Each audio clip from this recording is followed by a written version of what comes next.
NFL player Zac Stacy will spend 6 months in jail after this video showed him attacking his ex-girlfriend back in 2021. That video, both sides watched again as it was played for the court today. Evans had to describe what happened, how she was hurt, and how she's been impacted by the attack. Since then, Stacy and Evans have started to share custody of their son. He was once a promising NFL running back, fast, fearless, and full of potential. But years after leaving the league, a shocking home surveillance video would shatter his image and ignite nationwide outrage. This is the story of Zac Stacy, a man whose career soared on the football field, but whose violent actions off it would destroy everything he built. Zachary Luttrell. He was born on April 9, 1991, in Centerville, Alabama. From a young age, he stood out for his athleticism and drive. At Bibb County High School, he became a local legend, rushing for over 2,400 yards and 35 touchdowns as a senior. That same year, he was named a finalist for Alabama's Fora Mr. Football honor. By the time he graduated, Stacy had piled up 5,863 rushing yards and 76 touchdowns, stats that got him recruited to Vanderbilt University, one of the toughest football programs in the SEC. At Vanderbilt, Stacy quickly made history. In 2011, he broke the school's single-season rushing record, running for 1,193 yards and 14 touchdowns, and was named second-team All-SEC. He followed it up with another outstanding year in 2012, 1,141 yards, 10 touchdowns, and MVP honors in the Music City Bowl. By the end of his college career, he had shattered multiple records, becoming Vanderbilt's all-time leading rusher with over 3,100 yards. Zac Stacy was unstoppable. On the field, he was known for his power and heart. His coaches called him a leader, his teammates a brother. In 2013, Zac's hard work paid off. He was drafted in the 5th round by the St. Louis Rams, fulfilling a lifelong dream. During his rookie season, he impressed fans with his strength and agility, rushing for nearly 1,000 yards. But the success was short-lived. A combination of injuries and tough team changes slowed his career. After 2 seasons with the Rams and 1 with the New York Jets, Stacy retired early from the NFL. Still passionate about football, he tried to make a comeback. In 2018, he joined the Saskatchewan Roughriders in Canada, but was released before the season began. The following year, he joined the Memphis Express in the Alliance of American Football, but the league folded before finishing its first season. By 2019, Zac Stacy's football career was officially over. Behind the scenes, things were beginning to unravel in his personal life, too. After retiring from football, Zac became a father. He and his girlfriend, Kristen Evans, shared a young son. But according to Evans, their relationship was marked by escalating violence. Court documents and interviews later revealed that the first reported assault happened in May 2021. Evans claimed Stacy attacked her during an argument, leaving her bruised and terrified. Months later, things would take a horrifying turn. On November 13, 2021, at Evans' home in Florida, a camera in her living room captured one of the most disturbing acts of domestic violence ever seen by the public. In the footage, Zac Stacy can be seen striking Evans in the head, then throwing her into a television with such force that the screen collapsed on top of her. The couple's infant son was sitting on the couch just a few feet away. Moments later, Evans, visibly shaken and crying, begged him to stop, but he continued yelling and striking her. Days later, Kristen posted the footage on Facebook with a plea for help. "Please share this. Zac Stacy has yet to be apprehended." The video went viral almost instantly, sparking outrage across the country. News outlets, celebrities, and domestic violence advocates demanded justice. This has happened in the past. What kind of things have you been dealing with over the last few months? There have been a couple of other situations. One, I wrote a report for domestic dispute, and then also a battery report last in September as well. That still has yet to be picked up by the state attorney. So, and this one as well is, yet to be picked up by the state attorney. How does that make you feel? I feel lost in the system, and the reason that I went public with this is just to get the word out there so that other women don't feel the same way. I'm also afraid that he's going to get away with this, that he's going to run, and I don't know where he is, or that he might retaliate. So I don't want anyone else to feel the way that I'm feeling right now. So, yeah, that's. I hear you. And obviously, there has been a lot of support for you, though. What's that support mean to you from family, friends, and people you don't even know? I mean, it's overwhelming. Definitely overwhelming, and I really appreciate all the support that my family and I have gotten. There's been people that have offered for me to stay with them that I don't even know. I've never had this kind of outreach before, but it's a nice part of social media to see that, like in the community come together, and I really do appreciate that. I'm just hoping that can continue until we get him apprehended, because I believe that his friends are hiding him. So I guess you last believe he was in Nashville? Yes, we believed he was in Nashville. We're not sure if he's going to be returning to the Orlando area today. There was some word of that. He was supposed to turn himself in last night, and he has not. So just very concerning. Okay. And then I made a GoFundMe. Yes, the intent is to help other domestic violence victims. Hopefully we can raise enough money to help with Harbor House, who helped me. They're located in the Orange County Courthouse, and they're part of like the domestic violence hotline, and they help women file injunctions in the state of Florida. So I would like to donate some money to them and help just more resources for victims in my situation. We met in January of 2019 when I was the wellness coordinator for the Memphis Express, which is with the Alliance of American Football. The league ended in April, and then Zac and I began a romantic relationship around August of 2019. It was very on and off for a little while after we had our miscarriage in 2019. We took some time apart, got back together, and then we conceived our son. And ever since then, it's been kind of up and down as well. Nothing physical until more recently. And your son's 5 months old? He's 5 months old, yes. So is this the first time he really got physical with you? No, he's been physical with me several times before. This was just the last straw, I would say. I really, truly feel that if it continues, he will kill me. He just feels justified in his actions. So there's nothing that anyone could do to justify something like that. A lot of people see the red signs, and like you said at the very end, they said, "I knew he was going to kill me." Does that really play in your mind about what's going on right now? Absolutely, and with this whole thing, so the state of Florida, they see domestic violence as just a simple battery, which is a misdemeanor. But the fact that he damaged my property up to $1,000 makes it a criminal mischief felony. So therefore, my TV is worth more than what my life is worth, and that was. How does that make you? Think about. That's what drove me to do all of this. I have been very vigilant in contacting the detective, and he's been very vigilant in my case. And really, him and an Orange County police officer who took it on as a personal vendetta. They have helped me upgrade these charges to aggravated battery, and I'm very thankful for that, because otherwise, if I wasn't vigilant in it, it might have just been overlooked again. And the state would have gotten to it whenever they get to it, and maybe I wouldn't sleep for a month or two, I don't know, or he could get away with it completely. So it's very upsetting that it's that way. How deeply does the fear now install you that you've noticed how it escalates? How are you feeling and what's going on? Well, every time a car has passed by, I am resisting the urge to look to see who it is. I started crying when you walked up, because I'm scared, sorry. It's very scary. It's very scary, so. Police arrested Stacy on November 18, 2021, at Orlando International Airport after he flew in from Tennessee.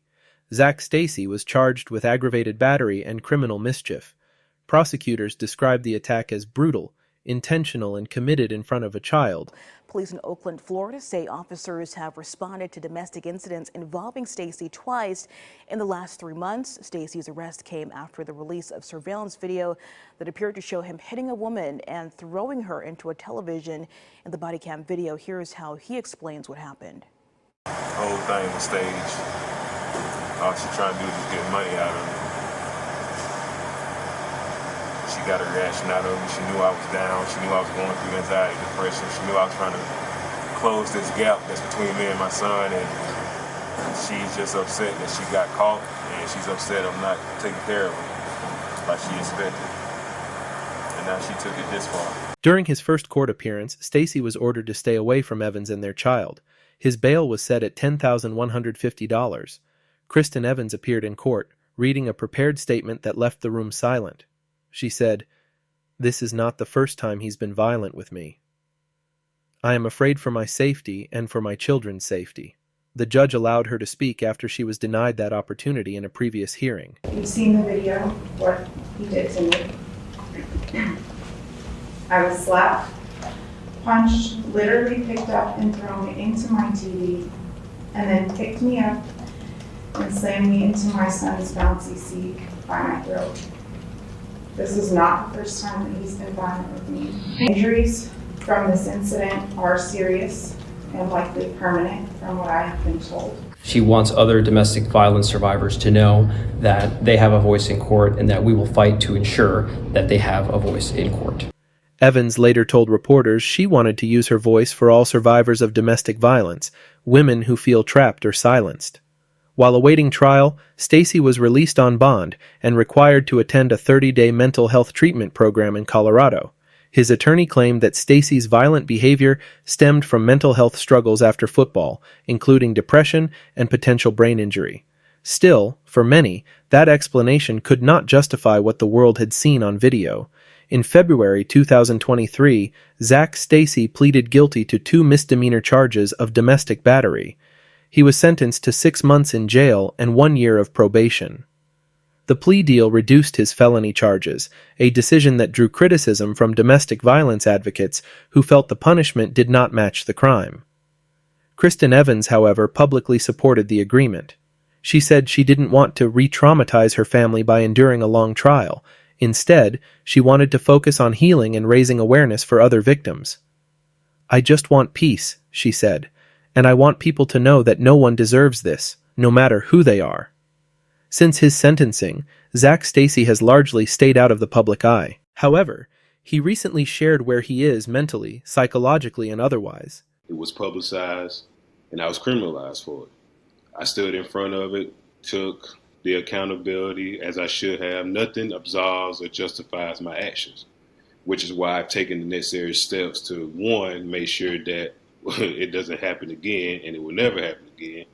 But two, it kind of goes back to what I alluded to earlier as, despite how bad it was, a lot of good came from that, because despite the losses in communities, resources, relationship, business or personal,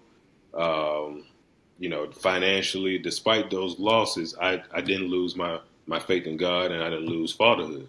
So with that being said, despite the losses, like I said, is having those two things to stand on, I think that puts me in the right direction towards personal freedom that I want. Because you mentioned like what's next for me, what I want out of life. I just want my son. Well, for me personally, I just want to have personal freedom. And two, I want my son to live longer than me. Those are my two goals, So as it relates to the good that came from it, it even allowed to kind of weed out the imposters. A situation like that, you kind of see, who's in your corner and who's not. It even relates to communities. We both grew up in the same community, and it was just the reality of the situation kind of hit me when I, driving home, going across the bridge, seeing the football stadium. Once I saw that they took my name off the stadium, that hurt. I'm not gonna lie to you. I'm gonna put my ego aside. that really hurt, and rightfully so, what I'm saying, due to my actions. But at the end of the day, I didn't lose fatherhood. I didn't lose my faith in God, and people are going to have their opinions about me. People had opinions about me before the incident, but quite frankly, people's opinion doesn't affect my bank account, nor does it affect my relationship with my son. So their opinion don't really hold weight with me. But that's just really what it is. It's about taking a moment, taking the accountability, which I've had, because a lot of people don't know. Obviously I got incarcerated for my actions, rightfully so, and that was a little bit of transition in itself, because I wasn't just in jail, I was in solitary confinement. Spent 6 months in jail, 23 hours a day in the cell. The effects from that, we don't have to get scientific, but that can weigh on you. But I'm here. I'm in my son's life. I was able to get 50-50 custody with him. 50-50 custody was established before I went to jail, and that was just one of my goals to be able to get that established. But as it relates, is I have an opportunity now where having 50-50 custody with him, being in his life constantly. That's essentially what's the intention. That's the reason I dropped everything to come down here and trust me, the last place I want to be as a Vanderbilt fan is near Gainesville, what I'm saying, where the Florida Gators are. I hate Florida, with the passion, the university that is. But yeah, I made the sacrifices like we talked about, and made the sacrifices to come down here to rebuild and be near my son. Meanwhile, Kristen Evans has transformed her trauma into advocacy. She now speaks out against domestic violence, using her story to help others find courage and protection. The video that once exposed her suffering has since become a rallying point, a painful reminder of the importance of believing victims and demanding accountability. Zac Stacy's case reignited a difficult conversation about domestic violence in professional sports. Over the years, several high-profile athletes have faced similar accusations, sparking criticism that leagues often prioritize talent over accountability. Advocates argue that more needs to be done to support players' mental health, especially those dealing with traumatic brain injuries, while also ensuring zero tolerance for abuse. In the end, Stacy's story stands as both a tragedy and a warning: how quickly fame can fade when violence enters the picture. Zac Stacy was once a symbol of perseverance, a small-town athlete who made it to the NFL against all odds, but his legacy will forever be overshadowed by the image of that horrific attack, a moment that showed the world who he truly was behind closed doors. Kristen Evans's bravery, however, stands as the light in this story, proof that speaking out, no matter how terrifying, can lead to justice and healing. If you or someone you know is a victim of domestic violence, please reach out to your local hotline or support center. In the U.S., you can call 1-800-799-SAFE-7233 for confidential help. With that said, a nationwide campaign is underway in South Africa, symbolized by the color purple, to raise awareness of the country's escalating crisis of gender-based violence and femicide. The campaign is led by the nonprofit organization Women for Change, founded by activist Sabrina Walter, which says GBV is a national emergency needing urgent action. The movement is being amplified through social media, iconic landmarks lit in purple, and celebrity endorsements, all aimed at shifting public consciousness and demanding government accountability. South Africa is currently standing together to fight and put an end to gender-based violence. The organization Women for Change SA has made a call for all women, men, and children to change their profile pictures to purple and also participate in the protest that will be taking place on the 21st of November. I have made a video that has reached over 6 million people to change their profile pictures to purple as a first step to support this movement. And that something has to change. A lot of women die from gender-based violence. In fact, South Africa quite literally has the highest statistic of gender-based violence and femicide in the world. And that's my home. Those are my sisters, my mothers, my aunties. Those are my people. Every 3 hours, so from the time this is posted, it's now 6:21. I don't know what time this will be posted. Count 3 hours. Every time you see the clock change 3 hours, know a woman has been killed due to gender-based violence in South Africa, and the statistic could be more. That's just the women who are found. We stand with South African women activists and supporters during this difficult time. Thank you for watching. If you found this story important, please share it and consider subscribing for more true crime stories that seek truth, awareness, and justice.